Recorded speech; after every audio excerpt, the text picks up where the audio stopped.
What is up? It is finally time to do the transmission in the Supra, and I'm very excited to get to work. Before we get to work, we need to move the RX-7 out, just to give us some more space. I'm planning on parking kind of diagonally in the garage, just to kind of maximize space around the car, so we can have, well, now that I'm thinking about it, I could just park in the middle of the garage. I don't know. We'll figure that out when we get there. So we'll move the RX-7 out and get ready to go.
So as you can see, I decided to go with diagonal, but also as you can see, I was having a hard time making up my mind. So we're going diagonal for now. I don't know why. I just want to have more space everywhere, and I feel like if I was backed in, I might not have the space in the front and the back. I'm not sure how much space I'll need, but I know with the quick jacks, the transmission's gonna have to come out and go in through the back or the front. So I left some space in the back so that it can go through, because I don't think I'm gonna have much space up front. And from what I've seen, which I'll touch on this later, but it seems like it's better to have the engine tilted back, so I'll probably have a jack or something in the front to tilt it. So long story short, everything's got to go out the back. So I'm trying to leave some space here. I can move this toolbox. I'll move this out of the way so that I have more space to move that, pull that out. So until then, I actually need to move the car so I can get the ramps under it, and we can get the quick tracks under it, and then go from there. So here we go. All right, the transmission is in, and it's looking, no, I'm just kidding. So car's up in the air, and it's time for me. I want to take everything out and kind of organize it based on where it's going to be going, just so I have things separated and in order. So we'll pull that stuff out, lay it out, and get rolling. All right, so like I said, car's up in the air. I got everything kind of categorized. I'll show you what all we have. And I just kind of split them up so that I could keep track of where I am with what I have going on. So in this group, we have basically transmission stuff to an extent, and the drive shaft. I left the drive shaft and the transmission in the box because that's the only thing that's in there, and I know what it is. The other stuff I kind of took out of the box, so I'll run through this real fast. This is the cross member for the transmission. There's a wiring kit for the transmission that allows you to control things with your Bluetooth stuff for your lockout, your reverse lockout, and it makes your speedometer work. And you can like sync your speedometer up with where it should be, you know, depending on all your stuff. Some hardware, more hardware. This is a polythene mount, so that's transmission mount. This is the shifter kit stuff, so this like places your handle where you want it to go and whatnot. Actually, this might, I'm not sure if if I put this on the trans now or if that's something I do when it's in the car. Probably now, or I mean not now, but before it goes in the car.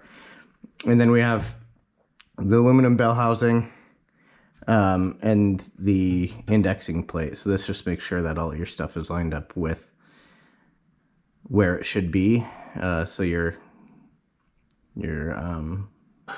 crank and stuff doesn't move around, and clutch, and make sure everything is really aligned with where it should be. And then over here we have the clutch stuff. So this is flywheel. We got the clutch, the flywheel bolts, the clutch alignment tool. This is the slave cylinder, hydraulic bearing, and that's the clutch line. And there's the roll bearing in there too. And then on the inside of the car, we have a few things. So obviously the clutch and brake. This is the shift knob stuff, so we'll need that. This is a transmission tunnel cover, so that'll help seal out the environment. And then, actually, I should have unwrapped this so I could show it to you. I'm actually really excited about this. This is the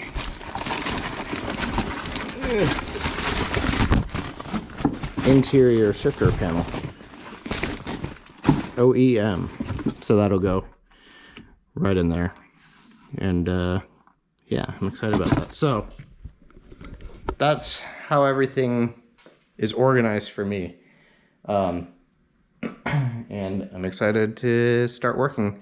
I'm planning on trying to pull out the automatic like first thing, and then probably get into either because I have to trim the transmission tunnel, and I'm not sure if I'm going to do that now. I also have to do the pedals and stuff, so I'll probably do the transmission tunnel the same day that I do the pedals, do the interior stuff all at once, pull the auto, drive shaft, all that stuff, and then go from there, I guess. I don't want this video to be too long, so I'm probably going to end it here. And then in the next video, I'll start pulling the automatic transmission and drive shaft, exhaust, and all that stuff. I do have a new exhaust, so that's exciting. It's sitting back there.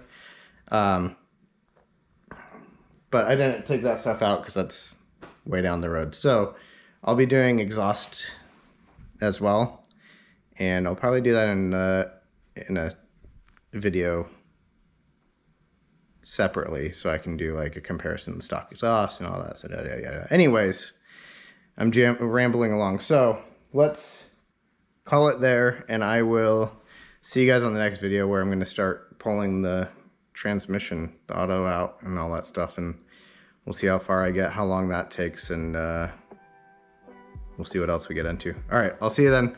Until then, thanks for hanging out. Thanks for liking, subscribing, and all that jazz. And I'll see you on the next one. Bye.